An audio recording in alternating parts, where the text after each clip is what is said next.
It seemed like what happened in St. Pete is we were like all going crazy, and then we all separated a little bit, got our shit together, and then kind of came back a little bit more sane. How do you say hi to someone? Like, what would be a good opener? What would be an icebreaker? How do you have a conversation? How do you talk about nothing? You can't talk about the thing you want to talk about right in the beginning. You can, it's just not going to be as efficient. I'm about to blow. I'm Tupac with the nouns and Biggie with the flow. Big boy with the style and Andre with the fro.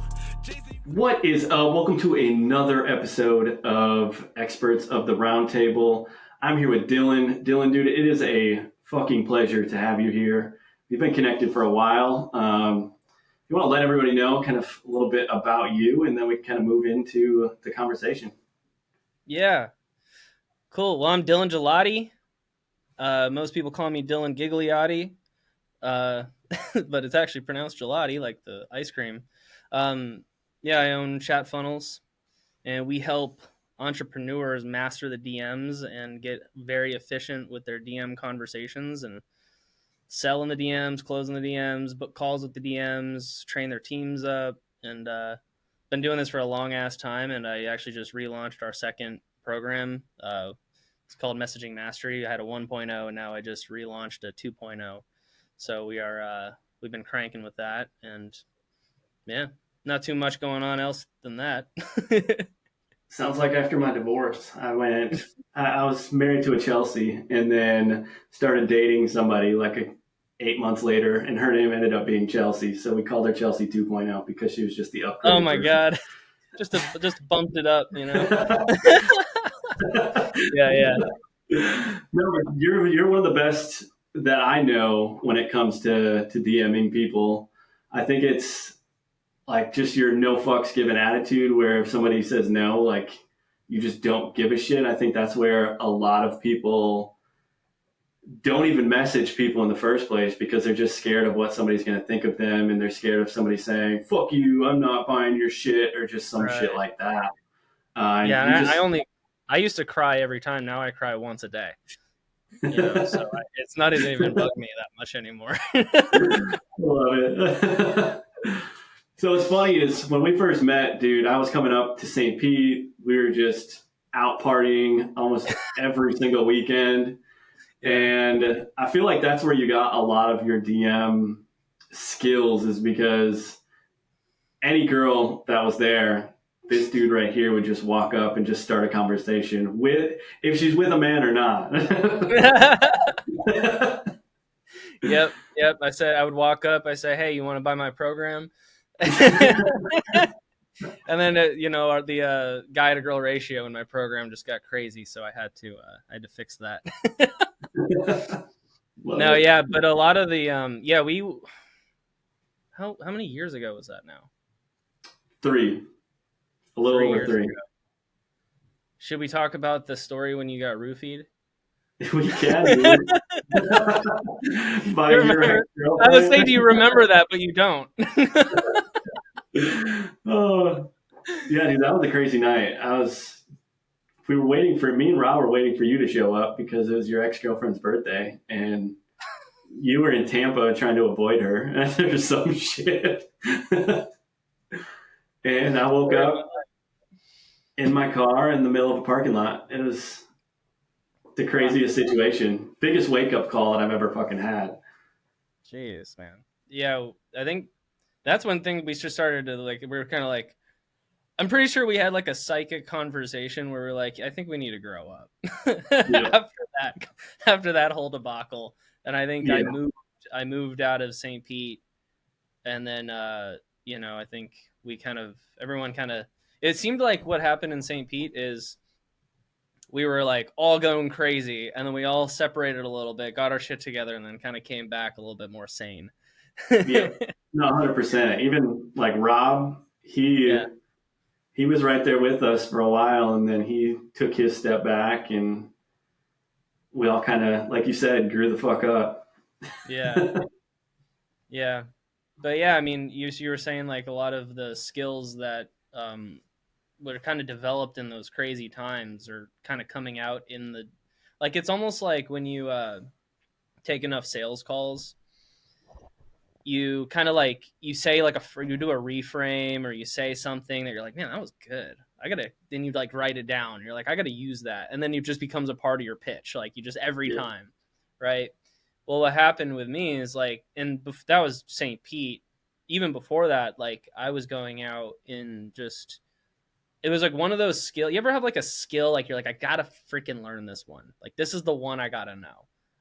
Yeah. For you, it could have been copywriting, right? Yeah. Or for PSLs some for people, sure. yeah, VSLs. Like I just gotta know it. I don't know. I don't really care if like it's fun and all, but I just gotta have it. Like I can't not have it. And so socializing was one of those things. I never got it. I was like I was kind of autistic to it. I was like, why do people dance? Like, why do people talk about nothing? Like, why? What's the intention here? You know, right? And like, I realized that there's like it's like an inverse of selling. It's like selling, you have to have an intention, Yeah. right? You have to, okay, we're gonna have an intention for the call, and then at the end of the call, it's gonna be a yes or no, and it's a decision, and then I'm gonna help you make that decision. And that's it's so structured, and there's an agenda. The socializing, it's like, yeah, there's things that I want, like friends, networking, I want to meet people, girlfriends, things like that. But what I realize is every time I want it, I don't get it. But then I socialize just to have the fun of it, and all of a sudden everything's like a magnet. And I was like, this is an interesting phenomenon. This is like a whole thing. There's like a whole thing here. And it's very energetic. And so I actually like beat my head against the wall trying to like learn it. And I was like, I'm gonna go to St. Pete. Out of all the, like, it's a nice small little area. Everyone kind of knows each other. I'm gonna go there, and I'm just gonna go out every night. And yeah, I went a little overboard, and with alcohol and all that stuff. But still, it's a part of my life I don't think I'll ever take back. Because Yeah. it's a skill that you'll always have. And I'm actually naturally, I don't want to socialize a lot. Like I don't really love it. Like it's actually hard for me to get out and do it. But I realized I had to learn, like, how do you say hi to someone? What is like what would be a good opener? What would be an icebreaker? How do you have a conversation? How do you talk about nothing? So taking that information, I realized, like, what are we all doing on Facebook? Every digital marketer and their parents, on Facebook and school and LinkedIn, and what's everyone doing is they're essentially trying to open up conversations. They're Yeah. trying to socialize. The problem is what happened is everybody's got like, I call it the creepy little agenda in the back of their mind. I'm going to get this guy as a client. I'm going to close him. And it's like you feel it. And then I realize, I'm like, well, when I started building up my group, I have a Facebook group. It's got about 2,700 people in it. I built up my Facebook list. I built my audience. I built it all on the exact same principles of socializing without an agenda. Just go talk and like have literally zero agenda. And what would happen was, I have so many, I call them communication lines. It's like you went fishing with 700 fishing poles, and you sent out 700 lines, right? And you have all these lines out. At any moment, you could always just decide to go, hey, what's up? I haven't talked to you in a while. Hey, Mike, I haven't talked to you in a while. Oh, you're always going to answer because we took the time to establish the relationship. Yeah. And I think that's how an audience is built. That's how things move up and grow, and these big clusters of people build. And you build know, like, trust, all the stuff that we talk about in the industry, because we just socialize. So that's kind of where I got it from, and just brought it into an industry, and it worked. And then I was able to essentially structure it into like a process, right? What we do is we take vague ideas, and like, what's a VSL? It's pretty much just a pitch on the Google Doc and a video, right? And like, but there's a very sequential process that hits all the psychological buttons. Same with DMing. And I kind of just took all those social skills and basically took this randomity that you have to have. You can't just be like, hey, just go have fun. You could do that, but what is the actual process? Like, how long do you have fun for? What are some of the jokes you want to crack? Do you want to have a humorous approach, or do you want to have a direct approach? What's your personality type? And then how can you make it work? And especially nowadays, Most people are coming to us. They got 2-4% conversation rates. We've got everything's in spam folders. Like you can't just go and pitch blast anymore. So you got to actually have a more of an adaptable approach. So even like not pitch blasting, I was just looking through my spam folder the other day, and there's people that reached out to me that wanted to hire me. They're like, "Hey, we've seen you in a group. oh We were wow, tagged in the ClickFunnels group, and they reached out and they wanted a funnel build, and those got buried, man. I hit delete on all of them, and then all of a sudden more showed up. And as I was going through those more, there was like 3 people that messaged me over oh 6 months man, ago that were looking for funnel builds that we completely lost the sale on because of yeah, how strict these platforms are getting. yeah, And like if they don't, like the algorithm can see if you guys have, like if you're commenting on their stuff and shit like that, then you have a more chance of actually landing in the inbox versus the spam folder or even the request tab. yeah, yeah. I agree. It's it because like every platform at some point is going to get more and more strict on the marketers, right? Yep. And what is it? Gary V says marketers ruin everything. Yeah, pretty sure it is. They Marketers they ruin everything. So what Facebook happened groups is, are great, and all of a sudden shit just started to tank a little bit, and yeah, it's because marketers came in. it's a swarm of ants came in and ate the meat off the bone. You know, it's Facebook groups, school groups. I mean, really everything everything has like a kind of a life cycle, right? Facebook, Instagram, like everything's got kind of like it's did really well, boom, really well, boom. So what I realize is like you'll never be able to solve that. Like you'll never be able to stop everyone from wanting money. Like you can't solve it at like a technology level. You really got to get to the heart of the problem, and the heart of the problem is how are people interacting with each other. It's really that's all it is. Yep. Now, because what'll happen is if something works really really good, it'll only work really really good for so long, and nobody wants to hear about the long term approach of build relationships. Nobody wants to do that. They want to have a very very quick, fast, call funnel thing, where people are flying on the calendar left, right, and center, and everything's so easy.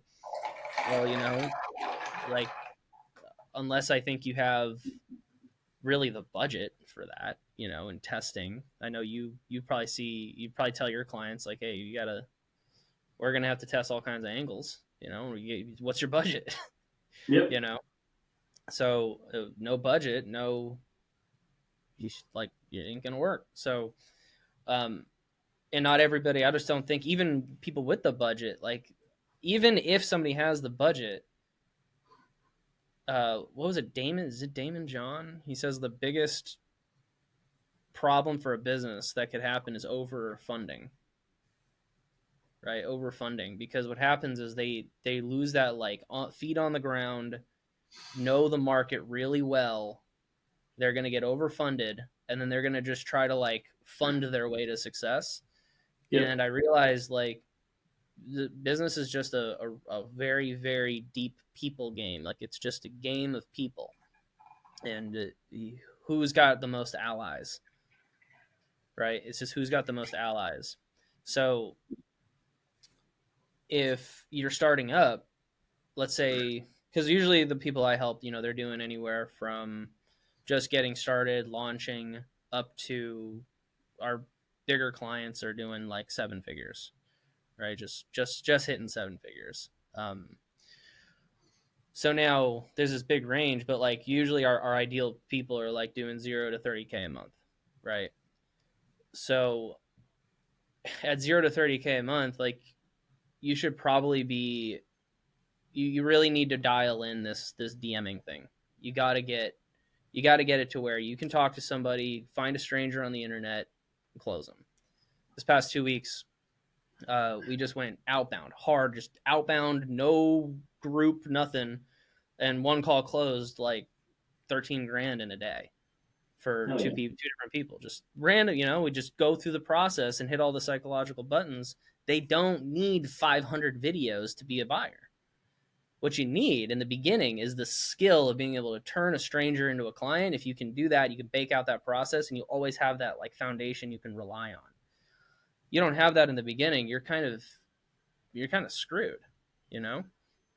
Yeah. So when you're like running the DMs and everything for your clients, do you just do cold outreach, or do you like run messenger ads, or like how's that set up? Yeah, so here's the process. So yeah, we do basically depending on where somebody is. I've had bigger clients that have big teams, 12 to 15 people, and DM setters and lots of inbound leads, things like that. uh, until you can get to, not everyone's going to be at that point though. Like not everyone can really crack the code on the content to where you get that inflow of leads like that. So when you're starting out and you're doing 10, 20, 30K a month, you really got to outbound, right? You got to figure out outbound. So the first step is we actually have to have a process that works from stranger to client, right? So from stranger to client, it's not going to be the most efficient. You're not going to send 20 DMs and close all of them. You know what I mean? Like there's going to be some drop off. So it's the most inefficient part, but it's where everything starts to move in the right direction. So the process is everyone's biggest issue when they're going cold outbound is I have an agenda. I'm going to talk to somebody and I'm going to like weasel my way to a conversation about their problems. So you follow somebody on Instagram and you get like a, hey, thanks for following. Can I ask you some questions about your, car's extended warranty, and all of a sudden like you're in a conversation with some guru and it's just like immediate, right? So basically the whole premise of the cold outbound is it needs to actually really look accidental. Like we were chatting, the conversation, one thing led to another. Hey girl, come to my bed, and all of a sudden here we are, what happened? I didn't, but it's got to be that smooth, right? It's got to be that smooth where it's just a boop boop boop boop. So the way that I broke down the process is I realized like you got to actually have you can't talk about the thing you want to talk about right in the beginning. You can, it's just not going to be as efficient.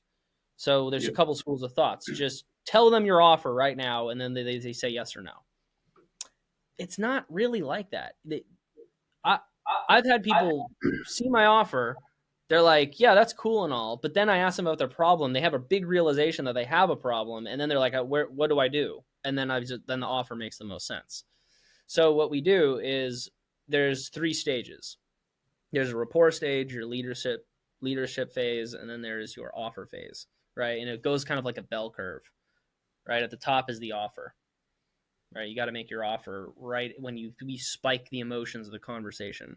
In the beginning of the conversation is the rapport phase. Now, it's not like build fake rapport. It's basically how do we take conversational topics that they're actually interested in. You go into their profile and they like golden retrievers, and you also happen to have a golden retriever. It makes the most sense to talk about that. Then we do something called topic tying. How do you tie that topic to another topic and then into another topic? And then you link these topics together to where you accidentally start talking about their big life problems, and they're venting it to you, and they don't know how they just started opening up and talking to you. Well, they're opening up and talking to you is because they feel like you understand them, and you've found a reality that you guys both share, and you basically didn't look like you were trying to make it happen. Because as soon as you tried to make it happen, there's like a degree of I don't trust this person. I don't trust this person because they weren't genuine in the beginning, right? Yeah. So you take golden retrievers, and then you find how does that relate to, let's say, funnels, right? Oh my God, I had a client that was selling actually dog collars for golden retrievers, and they did a funnel. It was amazing. They made like a bunch of money.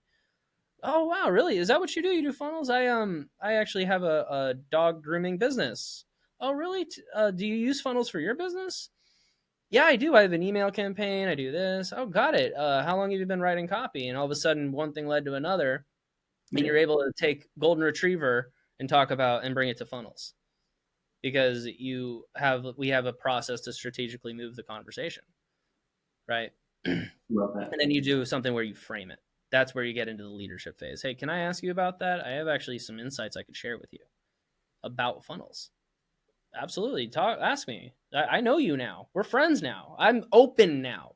They're not this closed off, like, sure, okay, fine. I'll answer your fucking questions, asshole. Yeah, I mean, I just, you know who Josh Forty is? Mm-mm. Okay, so I paid him 25 grand a couple months ago for like coaching and stuff like that. He teaches you how to sell to wealthy people, and really there's three areas that you need to be, and one of them is trust or friendship. Yeah. And he was talking about a story where somebody came to him and was showing him his new car, and he paid like 130 grand for it. And Mm. Josh was like, "Why would you pay 130 grand for it? I could get you the same car 2 miles down the road for 100 grand. I've seen it there. Like Mm. same, pretty much same mileage, same everything." And the guy goes, "Well, I knew the guy I bought it from." And Oh.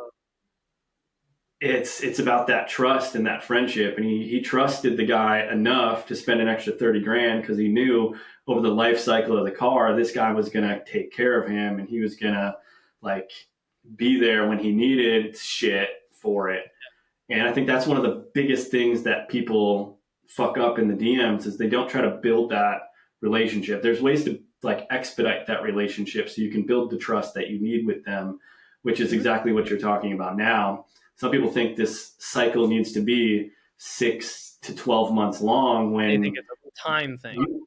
yeah, and you Yeah. can expedite that within a week, probably even Yeah. sooner than that. Yeah. Yeah. Time is just like, okay, if you're an untrustworthy person, no amount of time is going to fix it. you know, no amount of time is going to fix that. Like you've got to, it's actually what's happening in the conversation that's distorting time. That's why if you've ever like had a really good conversation with somebody, I feel like I've known this person for a long time. Yeah. That's what comes up. One night, you ever meet somebody and one night, you're like best buds all of a sudden. Why? It's because there was actually here's really what's happening. There was an emotional high. There was some kind of up and some kind of down and then up and then down. And it's basically an adventure.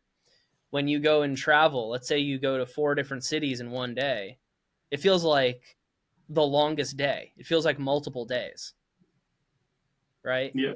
Because so much has happened in that unit of time that all of a sudden it's like this big long experience that you had when in reality it was just one day, you know? And that's the same thing with DMing. And what people get wrong, you're absolutely right. They think, oh, I got to go talk to somebody for 4 years. Now, you can be that patient. I actually have closed people after 3 years of keeping up with them. you know, uh, is that ideal? No, but it's just a part of, hey, I make content, we talk back and forth. Hey, they get on a call with me. Yeah, man, I've talked to you forever. I trust you. Here's my card. Yeah. That's We just closed all there is. like a 30 grand deal, and I've been talking to this guy for like a year and a half. Nice. And Andy was like following up because I just have him in Messenger right now, just following up with people. And Yeah. he messaged him and weaved his way into the conversation, got him to say like what he was hoping to create and stuff. Let us know that he didn't even start the funnel build that he was talking about a year and a half ago. yeah. He's like, dude, I need to do it. I just don't have the time. And we figured out a solution. Yeah. He paid somebody to write an entire webinar script, build out the webinar PowerPoint and all of that. And I was like, dude, we could just leverage something like 11 Labs, clone Mm-hmm. your voice, have that do the webinar so we can at least test it and get it out. And then once we know that, we have something that's converting, then we just have you re-record the webinar, and you don't have to waste any of your time in the beginning, and we can get this shit launched. He's like, Nice. let's do it. Yeah. That's what it's all That's about. all. Yeah. And then I've had people where we've closed $10,000, $15,000 deals in the DMs, not having to get on a phone call within 24 hours of us like connecting. Yeah. Master. So it's just, what do you think are some of like the biggest misconceptions that people have when it comes to DMing? So misconceptions, yeah. I mean, everyone's got their own. Everyone has their own thoughts about it. They have their own like ideas, or like, here's what I hear cold DMing. Here's what I think. I think their biggest misconceptions is like it's weird or spammy or bad, or like and really, like, I would say the same thing if I didn't have the experience I had with socializing. I also feel that. I also feel weird, but realize, like, you look at the world through what's going on in your own head. So they think it's you. They think, oh, here's what I also, let me give it. I got to give you context for this. What I realized in selling is like your biggest personal development journey you'll ever have, right? Just getting into sales, because it so brutally shows you your flaws. Because in a conversation, there's 2 points in a conversation. I'll use these 2 pens, blue pen and silver pen. There's cause point, and then there's effect point. And then the effect point becomes a cause point, which creates an effect point. So I say, hey, you say, hey, back, and you reflect it perfectly. You're duplicating exactly what the other person said. And then it's a back and forth, and it creates a flow, like a circuit, right? Yep. Like plug in something into a wall, and it creates a circuit, and then there's a conversational flow, and it goes faster and faster and faster. The conversation gets more and more intense and exciting. And then it's like, we need to talk on a call. Yeah, let's do it. Hell yeah, we're comrades now. What happens is this person has some bullshit in their head that, oh, when I get cold DMs, I'm mad and I yell at people and I'm a fucking asshole about it, right? And then you see people, I'm going to screenshot this and post it publicly and ruin this guy's reputation. There's people like that online. Like, everyone's just constantly upset at everyone. And so they see it as a spammy, shitty, weird thing. And then they go and project that out into this guy. And then this guy goes, oh my God, are you spamming me? Because this guy started it. It's in your head, not their head. Yep. So you psychically projected that into this guy's universe. He sent it back to you. And then you're like, yeah, cold DMing doesn't work. Well, you're the cause of it. Or people that got to think about every every decision they make. Then they go and sell something and they just get nothing but think about it. And they don't know how to handle it because they can't handle it for themselves. So the biggest misconception with cold DMing is just like any social environment. What you bring to the table is what you're going to get back. And so if you're giving out love and good vibes and fun and excitement, I mean, I just made this switch with my my current appointment setter. He went from like a freaking 12% conversation rate. I just looked this morning for this month. He's at a 29% conversation rate now. Hell yeah. Conversations, and then half of them booking the call. Like, I'm like, damn, dude, you just changed one thing about your vibe. And now all of a sudden, like, calls are flying in because you're just enjoying it now. That's really all it is. Right? So I think everyone's biggest misconception is just how they feel about getting a cold DM. That's really all it is. How they feel about people. I feel like that doesn't just happen in the DMs either. It's with sales in general. I think that too many people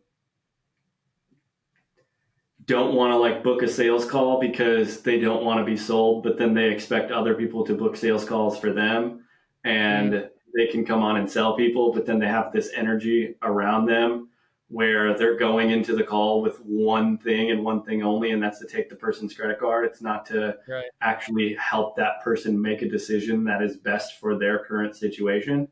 Yeah. And yeah, it really is like sales, DMing, all of that. It really is a transfer of energy. So much. It's even money is a transfer of energy. All of it is. Mhm. And a lot of people just come into conversations or they come into something with just this shitty fucking energy, like just really, really bad. And Yeah. they're only thinking about like what most people think about is like, what's in it for me? When really, when you're having that conversation, like just be a fucking human. Like that's what you are. I tell people is like if I'm writing copy for B2B or B2C, it doesn't matter. I'm fucking writing it human to human. There's somebody Yeah. on the other side of that. They have a desire, they have a pain, and my goal is to help them make the best decision for them for where they're at right now. And if Yeah. that's buying the product, great. If it's understanding that my product's not right for them, then that's fucking great too. Yeah. I just want to leave people better than I found them. It's a solid operating basis. Yeah, right. Is just because what is business? Let me break it down to its fundamental core is it's just an exchange of value. Yep. And if you're, I call it being interesting versus interested. If you're trying to be interesting, it's all about me, my product, my offer, my shit. Look, I'm amazing. Versus interested, what's going on in their world? What problems do they have? What keeps them up at night? Um, you're not gonna, you're really not gonna know how to communicate with that person effectively to where, like a clean, really good communication cycle is with somebody when you're talking to somebody and you really know them and you ask the questions not because it's what's on the damn script. It's because you actually have to know that information to help them. It's just Yep. a part. It's a part of the intention. The intention is okay. I'm here because this I know this person's on this call with me because they have some sort of problem, and I they see me as having a potential solution for that problem. Now, if I'm going to talk to them, I'm going to say, okay, well, what's going on? Like, how long has that been going on? Well, why is it a problem in your eyes? Like, what's actually happening here? And then I'm like, oh, I understand now. Now, some people they'll be like, okay, on the acknowledgments on the script, you have to say, I understand, I got it. And then I'll say, do you got it? And they're like, no, I actually don't got it. Then why'd you say you got it? I understand. I hear you. I actually didn't hear you. So it's a Yep. lie. And so you're just saying because you're going rotely through the process, which is why a part of this is actually a formula. One part of my process is a formula. The other part of the process is actually scripts. But the formula is how do you communicate? So I actually, when I bring people on as clients, I go through and I'm like, we're going to learn communication at its core, fundamentals. Because what's happening is level one is like just basic communication, which is cause point, effect point. You send something over to them. They say, hey, I got it. Cool. You got it too? Cool. Are we on the same page? Yeah, we're on the same page. Awesome. And it's a cycle.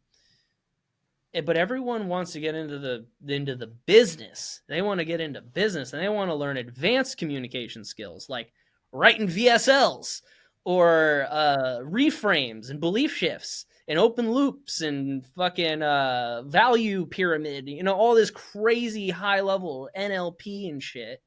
And they're taking basically the icing on the cake, only icing, and it's got a little sliver of cake on the bottom, and they have no core fundamental understanding. So they have no foundation to build on, and it just keeps imploding on itself. And they wonder why it doesn't work. What works is what works. And if Yep. it works every time, no matter what the damn algorithm's doing. And that's how you know it works. Exactly. And, yeah. Yeah, like my coach talks about thinking in principles. Yeah. It's because principles they pretty much never change. And Mm-mm. when you can understand, like the second principle he talks about to selling to wealthy people, first one was the having the trust. The second one is just certainty and being able to solve their problem.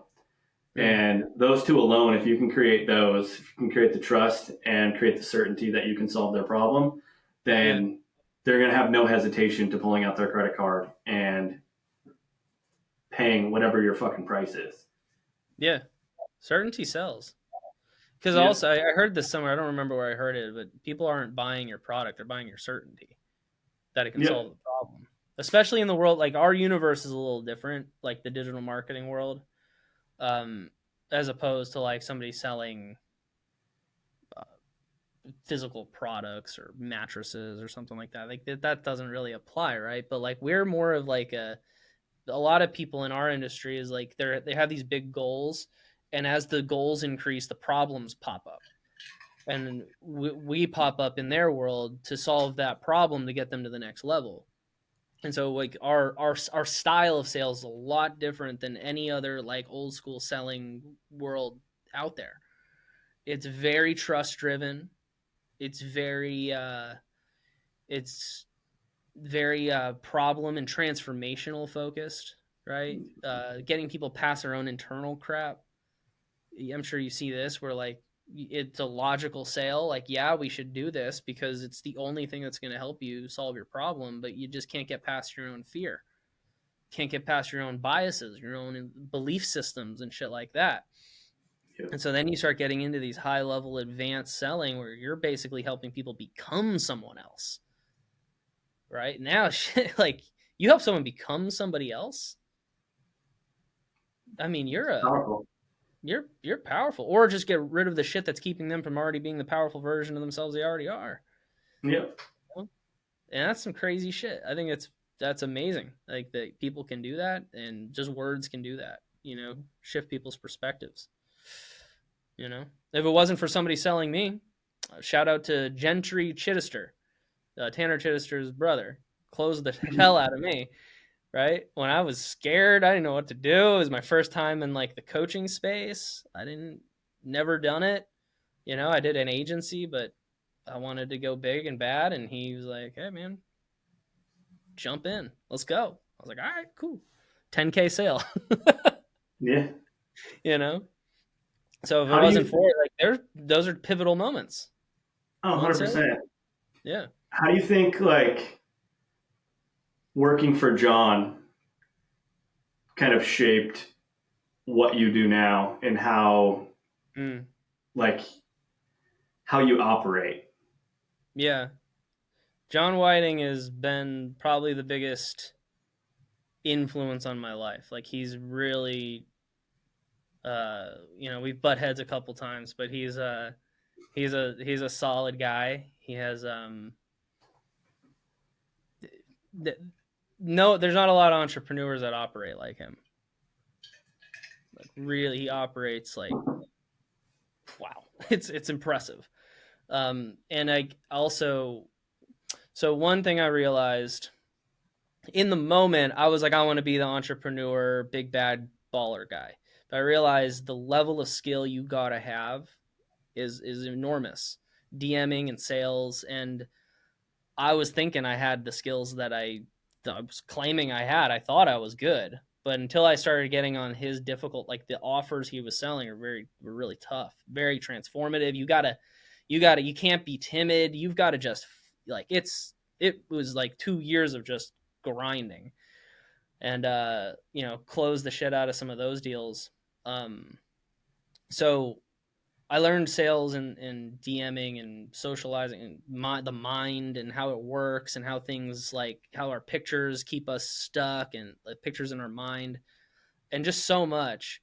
So with sales, I had to go through kind of like an initiation, right? Like it was just sell out and sell and sell and sell, dealing with all my own issues too, because like we're helping people with like really personal issues. I was realizing every week I had a personal issue, they were coming with the same issues, and then I'd have to solve it for myself to help them solve it, and then I just kept leveling up. It was literally like that for 2 years. And then the second thing is, I think one of the most important things you do if you're watching this and you're a newer entrepreneur or you've just been stuck for so long, I think the best decision I made was kill my business and go work under somebody who knows business better, shadow for a couple years, make some money doing it. I made great money, and then go off and do your own thing Yep. after you got it. But I learned through osmosis. I learned through kinesthetic, like hands-on in his office with him, watching him work. That's how I learned. And so I learned how to, you know, manage my own data. Data's huge. Like you got to have, I learned how to read graphs and line graphs and trends. I learned how to, you know, build a team, manage the team, hire somebody, ramp them. I realized like how I was doing it before, you know, hey, I'll just offload this bullshit. No, I have a daily team meeting. I review their shit. Like, this is what he did with, he pours into me knowing I'm going to become better. Right. Yep. And regardless of how many people failed him. Right. And I do the same thing now. And all the bullshit I put him through, I pulled in my own karma and, you know, had the same type of people join my team. So I'm like, oh, I can see from both perspectives. So, but I learned how to like bring somebody into into the business, how to train them up, and realize also that like you got to give your team expectations. And so what every appointment setter and closer wants to do is they're going to hop on an offer. They're going to start making 20 grand a month tomorrow. Right. And because that was me, I was like, oh, well, I'm going to make a bunch of money right now. Well, no, like you got, what really you should do is stick with an offer long term Yep. and build up your commissions, build it and build it and build it, and then work your skill. And it'll take you a couple years, year, 2 years. And if you listen to me, like I actually listened to my Messaging Mastery 1.0. I'm embarrassed to even put it out now. My voice was so high pitched. I was so nervous. I was not even the same person. But going through what I went through with John Whiting, I'm not like, I'm a different person. Oh, 100%. I even like, I would say the first month you moved away and then you came back to visit St. Pete. Like even then, you were a completely different person than who I knew when we were like out there, kind of partying a little bit Yeah. and shit like that. Like you were very, very grounded, and just the way that you kind of showed up and like who you became was Yeah. super fucking eye opening, and like it definitely does not go unnoticed for sure. Yeah. Thank you. Thank you. Yeah. Of course. But but it's just confronting, right? You confront enough people. You confront your own problems enough. You training. It's literally all it is. Like that's why I have like, you know, I've got this Achilles back here, right? Best warrior there is, and he trained, sharpened his sword all the time. And so what I teach in DMing is it's a training process. Bring your shit to the call, review it, post in the group. We're going to review every little detail, and you're going to find little communication things that you do that with communication specifically, it's hard because you can't see it, and other people won't tell you how you act, and Yeah. it's too painful for you to see yourself. So for me, like I would do all kinds of weird shit. Like I had little like weird things I did with my throat. Like I'd look around too much. I couldn't confront. I couldn't look in someone's eyes. Like there's all these little tiny things. And then I'm like, you know, every call review is like, hey, you do this thing and it's fucking weird. Stop. And I'm like, oh, I don't want to deal with it. But then I'm like, but when I know I'm aware of it, it's gone. And so that's how like you actually transform by training, because it's I don't know what it, neural pathways, or your mind builds up like circuits that Yep. you get used to operating in a certain way. And you know, for example, you leave your house and you check your wallet, you know, and check your keys, and that's a circuit. It's just an automated, you told your body to do something years ago and it started doing it on autopilot. It's pretty much all it is. Communication's the same way. Some people communicate in a way that they're defensive. So somebody will bring something up, or let's say if somebody asks, I know people where they get a question asked to them and they can't answer it. They have to ask another question just to be antagonistic about it. Hey, let's say, how old are you? Well, why do you want to know how old I am? And they do that all the time, and they don't know it. And then I'm like, hey, and then they get into arguments all the time because they keep questioning everyone. And then they're like, yeah, everyone's an asshole. Everyone argues with me all the time.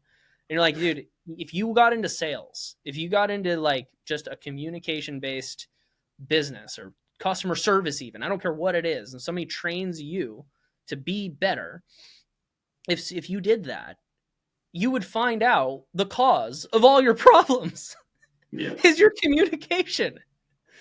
And it literally, it'll go away, and then your life will get better. I think that's one of the that's why I hire coaches, is because they see shit that I can't. I feel like a lot of us we're like the horses with the blinders on, and Yeah. we can't see our own shit. And I know you being there, like the amount of reps that you probably got to get in over those 2 years, Yeah. from sales calls, and you were doing like messaging and stuff and everything there as well, right? Yeah. Yeah. Yeah, I mean, We did mostly outbound there too. yeah, Facebook group and outbound. Same process. that's another thing that people don't do enough of, is they do it like 2 or 3 times. They get really confident because they may close a sale or something, and then all of a sudden they have like a whole month where like nothing comes in. And it's like, in entrepreneur, you have like the upside down bell curve where it goes, you're confident up here, and then all of a sudden you realize, oh shit, I have no skills. What am I doing? And then you finally start going back up once you reach like It's the closer most to that painful time. mastery. It's the most painful time because Yeah. you have a realization, and it's not until somebody calls you out on it that you realize, right? Fuck, I'm I'm falling off the cliff. I'm falling, and nobody will call you out. That, I think, the most important thing, like one of the most crucial things, and like I think this is what's rare in this industry, is actually somebody that's just like that will just call you out. I've only had probably a few people. It was the manager on Devin's team, Joey. Joey. I can't, for the life of me, can't pronounce his last name. He's one of those guys. He'll call you the fuck out. Like he just got it. Some people got it. And they're just like, no, that's bullshit. All right, and that's something I had to develop, where like I can't timidly just tiptoe around the problem. Right? Everyone's like, somebody's got a problem. I say, look, dude, can I be honest with you? Yeah, it just sounds like you're scared to fucking make a decision. And it sounds like you've been carrying that with you for the past 4 years. And that's the reason why you're stuck. Nothing else. Fuck, you're right, dude. Damn it, you're right. And like, well, it's not me being right. I mean, you know it. So is that true? Yeah, it is true. I'm scared. I'm scared to make a decision. I'm scared to move forward. I'm scared to do anything in my life. And I don't know what to do. All right, man. Well, you want to rip the Band-Aid off? Or do you want to keep fucking tiptoeing? I'm not attached to this sale at all. I don't care. I just know that you need to break the pattern. And it's one of those, like, that's my objections. That's my objection handlers. I don't have a script for it. I just feel it from them. You know what I mean? You just feel the shit. You're like, I don't know, man. You're being weird. What's on your mind? I don't know. I just have a concern because I had a coach when I was 4, and this fucking, I got burned. Every call now has been burned. Everyone's been burned. Bro, people that aren't even in the marketing space have been burned by a coach. I'm like, everyone has a coach. What? Yeah. Like it's wild. I know Devin, he has his story that we would use in his marketing, where I think it was his sister was like, dude, you're fucking fat. Or she said something about him being fat, and that's when he had what he calls his mirror moments, and he looked himself in the mirror, and that's when he started doing 75 hard and started losing all the weight and shit like that. But it all started because someone had the balls to call him out. And like that's one thing that I struggled with at the beginning of when I had a team, is calling people out for the shit. So I just let so many people just make so many mistakes.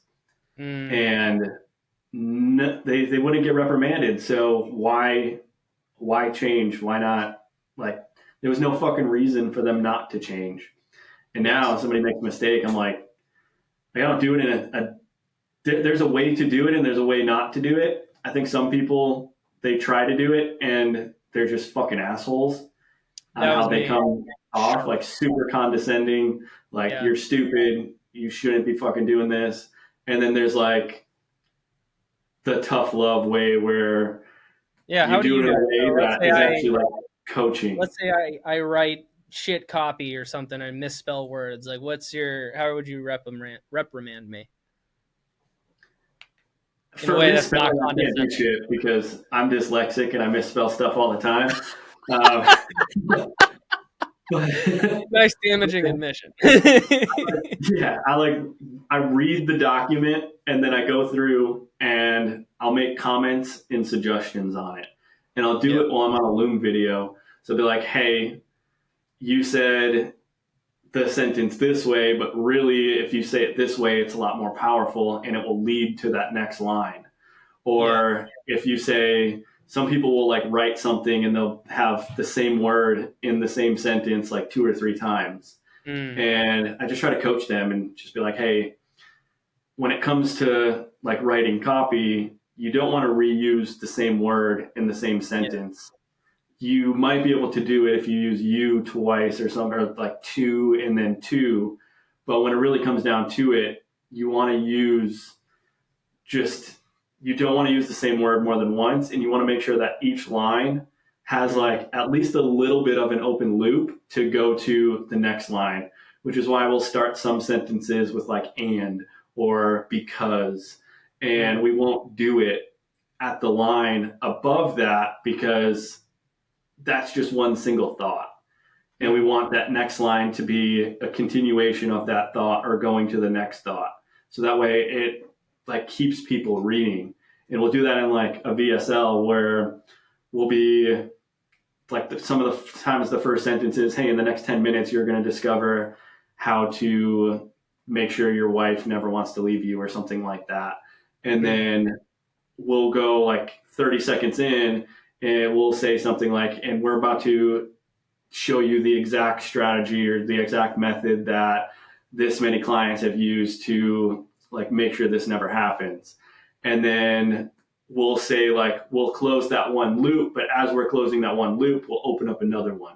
So that Mm. way it's just keeping them engaged the entire time. Same thing with messaging is Yeah. you want to just figure out how you can keep them engaged in open loops, and then asking open-ended questions is usually some of the best ways that you can do it, Yeah. because once you start getting 100%. those yes and no answers, like you're fucked. You are Yeah. fucked. I call it clogging up. It clogs up the flow. Is the Yeah. yes or no? Yeah, no, okay. Yeah. Open-ended questions in the beginning. That's key. But yeah, so reprimanding someone like it's a yeah, I like that. You're almost like educating them, like training, like here's cool. This is a part of your training. Here's what it Yep. is. Um I wonder is like copywriting that I don't know if you've trained like salespeople, but like salespeople, there's you gotta almost like shatter ego. And it's like more painful to be trained in sales, I would say. Yeah. Some people they're numb to it. They don't give a shit. Yeah, I know. I said that wrong. Some people like you can feel they go like ah.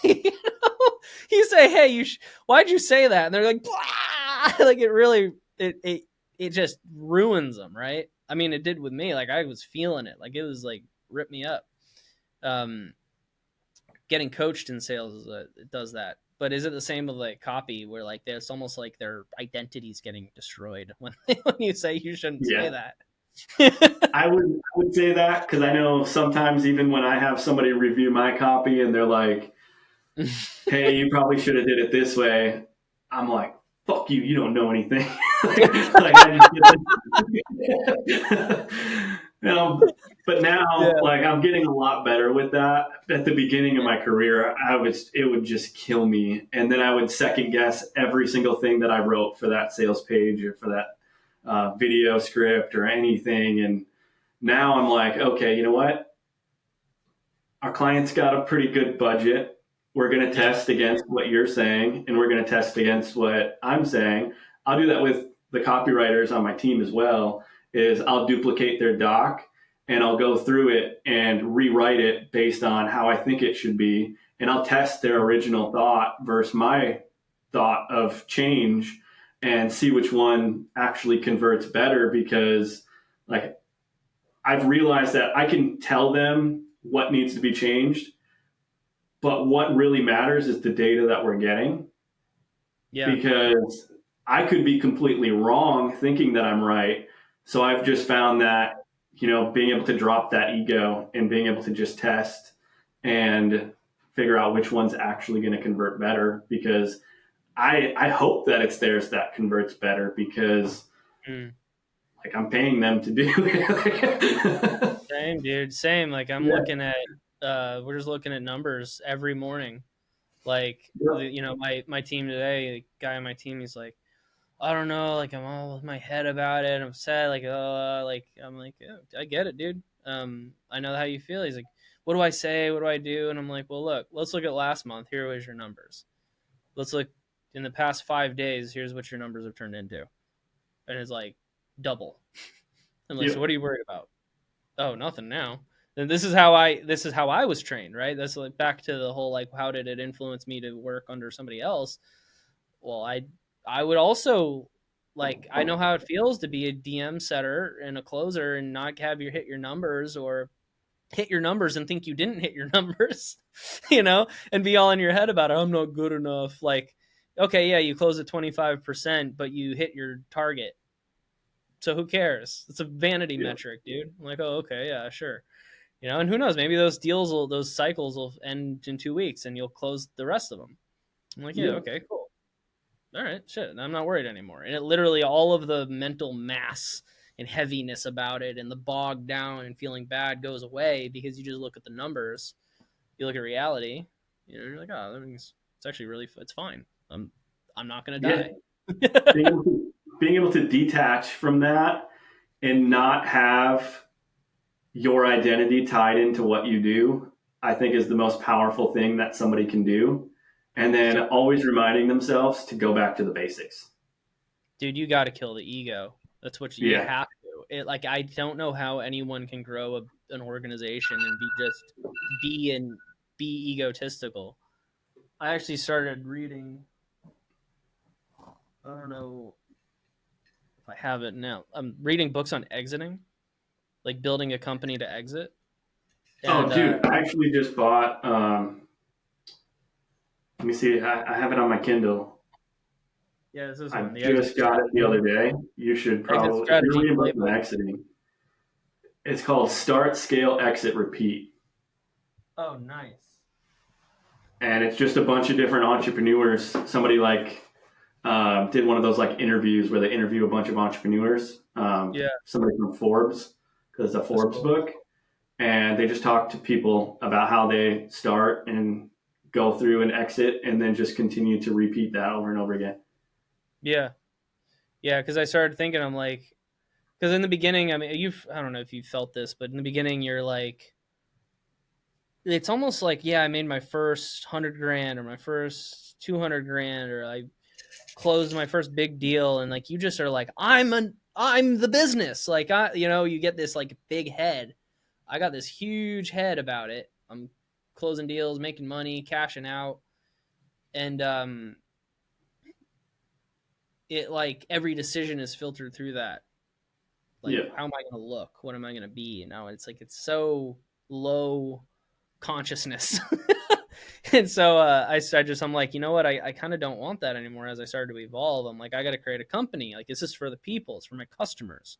It's not for like however the company runs. Whoever's the face of it does not matter. I will sell it, get rid of it. As long as it's serving customers, I can be out Have of you my own read way. Built to Sell? Yes. Yeah, Yeah. great fucking book teaching you exactly what you need to know in order to do that. I think the where I made a mistake is I didn't. I think a lot of people make this mistake is they focus so much on trying to build that company at the beginning, and they don't focus enough on keeping enough of their money so that way when it comes to building that company, they have a huge pile of cash that they can lean on, because like scaling a company and growing a company takes a lot of cash. Like Yeah. we hit like 20 grand our first month and we're like, we need to hire, when I was working with Brittany. Yeah. And Yeah. dude, we had 11, I think we had 11 employees at the time when we only made 20 grand. And I think we did it 2 months in a row. And then all of a sudden we're like, okay, we need to hire 11 employees, fucking payroll Go hard. with, Push. like Yeah. 15 grand or something like that. And then trying to pay us, we had like $5 grand each, or $5 grand that we could split. And we're like, $2,500, dude, we're managing fucking 7 or 9 people because of us. And then like working 60 hours a week. It was just, Was it it was customized packages? what we do.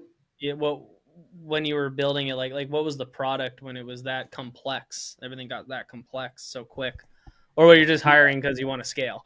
We were doing it because we wanted to scale, but we I were see. doing like full funnel builds. So we had sales pages, emails, ads, designs, automations, like pretty much everything.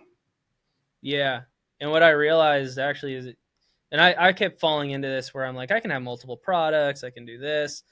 Like you got to be like hyper vigilant of adding any unnecessary complexity into the business. Yeah. Like, and another thing I learned is like doing things in a certain sequence. And no matter how long it takes, you got to finish that first sequence. You got to finish the first cycle. For Yep. example, like I'll kind of what people do wrong is, and I see this with newer guys in the space all the time, is hey, I don't have a product yet, but I'm going to hire an appointment setter. I don't know, I don't have a sales process yet, but I'm going to hire a closer. And they think that the closer is going to walk in, or the Fix setter, their and they shit. have this process and like, all right, Mr. Business Owner, I'm gonna build your process and I'm gonna do it all for you. And then we're gonna book 8 calls a day and I'm gonna close all of them. And you're like, oh my God, thank you for solving this problem for me. Wow. Okay, cool. Have fun. And then all of a sudden, 4 weeks later, they booked 1 call and they've been fucking off in some other country because they're a digital nomad now, and they're getting paid a base pay, some bullshit. Like it's not real. So it's because you're lacking a sequence. So back to the DMing thing, what everyone wants to do is they're making 5-10K a month. They're like, okay, well, I want to scale. And then they go and hire an appointment setter or a VA. And I'm just going to send out the DMs and they're not getting any calls because they lack really a process. So what they want to avoid is, I don't want to be in the trenches DMing people, and I don't want to get on the sales calls, and I don't want to close. Like, I don't want to deal with writing the script. Well, if you're the CEO, you've got to know, you got to wear, for the most part, you got to wear all hats. Yep. The important hats, at least, like the CEO hat, you can't just give that hat to someone else. You can't give this closer hat to someone else when you've never closed a deal. And so the core fundamental parts of the business that keep it alive, if everyone quits and you have a closer or a setter and they quit and you can't go out and say words and ask questions and get them onto a call and then close them into your program, you shouldn't really be hiring, right? So there's like, okay, build the product, validate the product in the market. Do people want it? Do they buy it? Do they give you money for it? And do they get a result at the end of the cycle with the product? Now you've got a good 4-month cycle, right? That's a good 4 months. Get testimonials, get a product going, get a case study group, have like find out what's wrong with the program and solve it, survey them. Then you build a sales process, and then you go and DM and you sell and you DM and you sell, and you do that for another couple months to see if that works. And then you see the calls that don't close, you see the calls that do close, you dial it in more, you get rid of a certain question, you add in a different question, and then now you got a process that you can sell consistently, right? Yep. And Exactly. the DMing process, that's what I do. Is like, okay, where do you target them? What do you send? What do you say? Excuse me. Um, and then you operate that, and then you can plug a setter into it, and then it works at the even if they're the worst in the world, they just say the words and it'll work. Then you train them to get better, right? But people are so 100%. impatient about it. They don't understand the sequences that you have to follow. You know? Oh, 100%. When I first started, I was running ads myself. I was writing copy. I was doing design. I was setting up the emails. I Yeah, was doing sales. I was doing our own lead I generation. remember we're at a And cigar bar. You're on calls. yeah, like if my entire team were to quit today, I know for a fact that I would still be able to build out an entire funnel within 14 days from start to finish and not have to worry about anything. I'd probably work 50, 60 hours a week, probably Mm-hmm. even maybe a little bit more. But I know for a fact in 2 weeks, I would be done with the entire thing.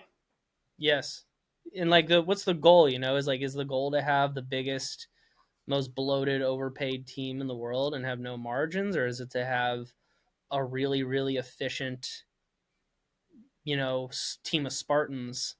Yep. With sales, I want a team of Spartans, right? And 100%. that's what I learned. The only thing I would add in that's different from selling, like, because I sold, it was me and one other guy, and we were cranking in well over 100 grand a month, right? And some months we'd have hit over 200 grand, right? And I'm like, damn, like we're hitting some freaking numbers, right? Obviously, some of those are low ticket sales, and I wasn't a part of it, but it's a 2-person team or 3-person team: CEO, closer, setter, hitting big numbers.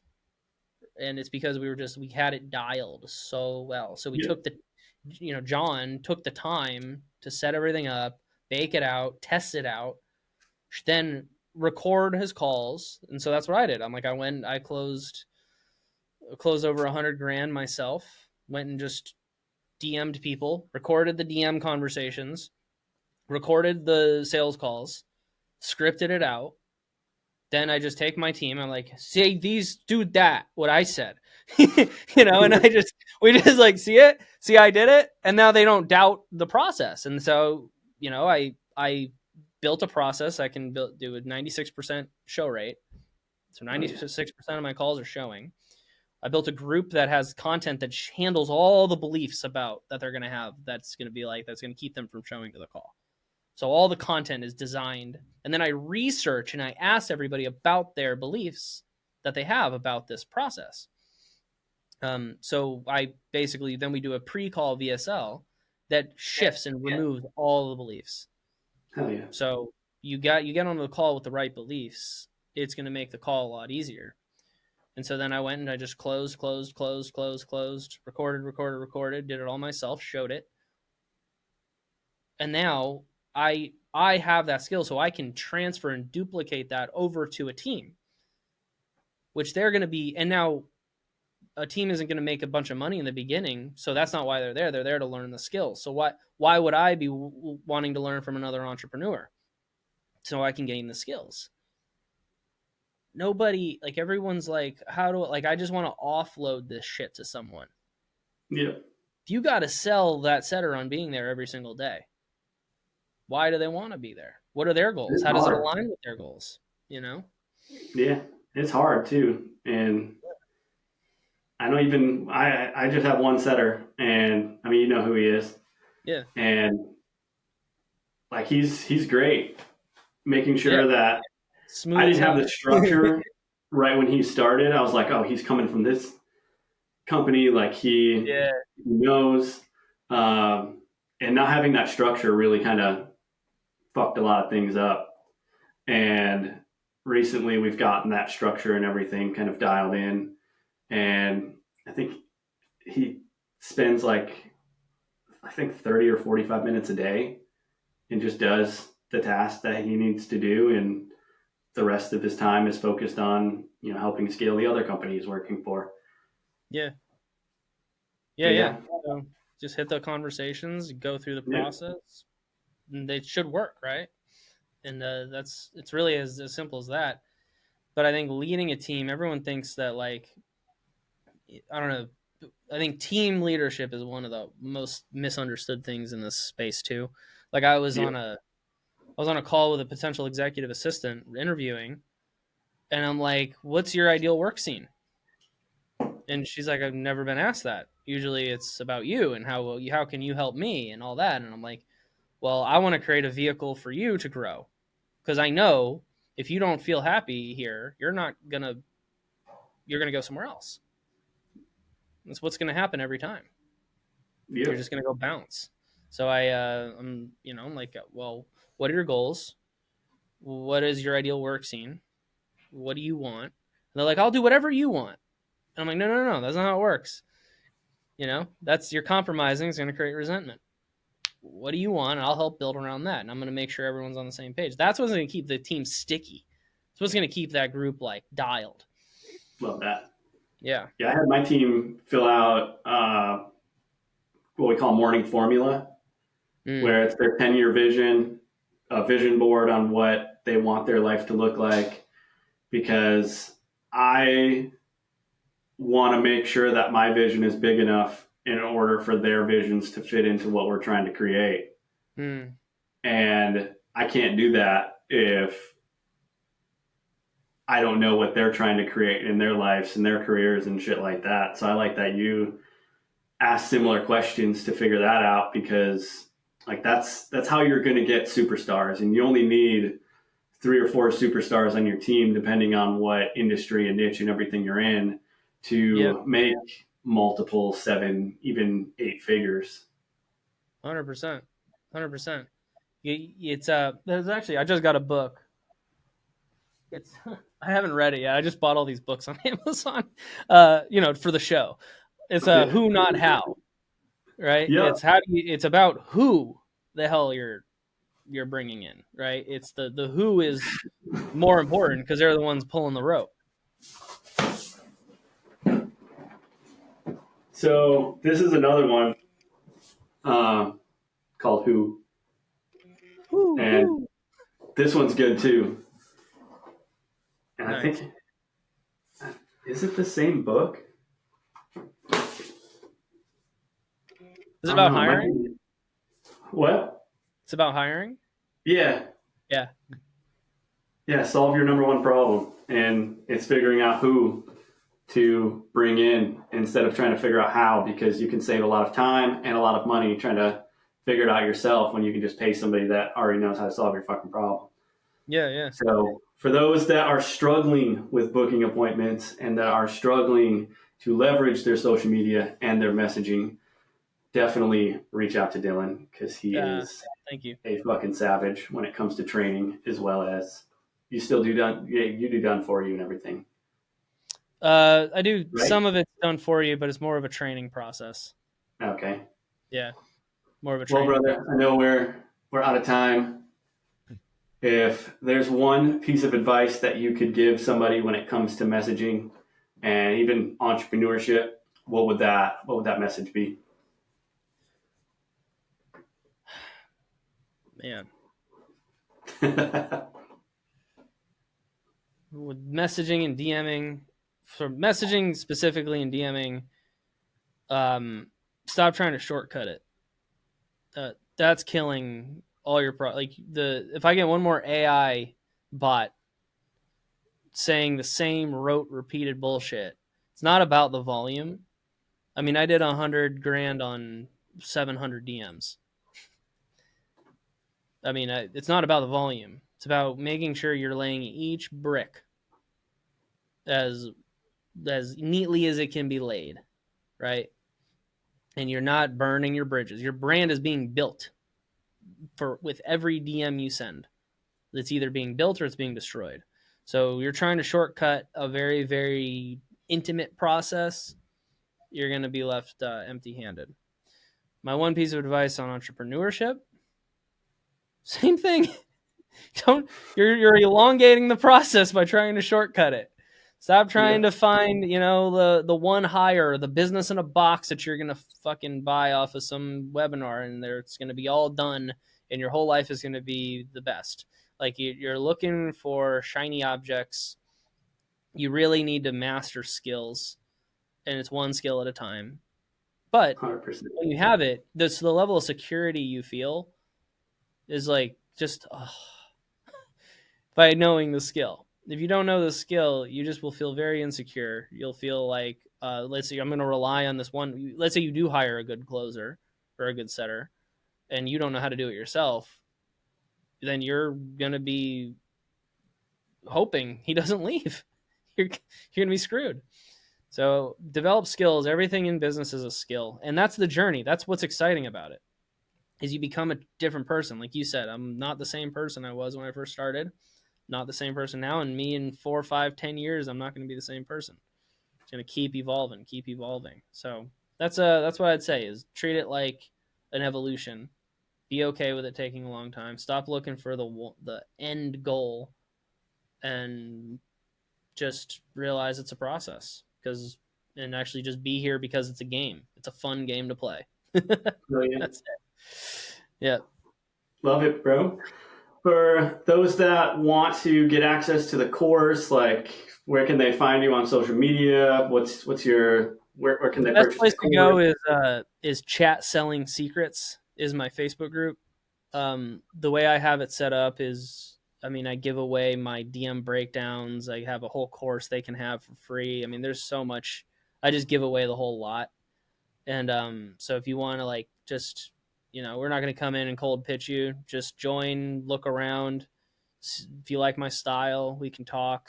But yeah, I'm just going to give you a bunch of content, let you go through it. And the content's not just like here's why you need it. It's exactly what to do. So it's very applicable stuff. A lot of good scripting you can have. Um, so yeah, Chat Selling Secrets is the group. Oh yeah. Yeah. Perfect. Well, I appreciate you coming on here, brother, and can't wait to continue to watch your evolution. Thanks, man. You too. Thank you.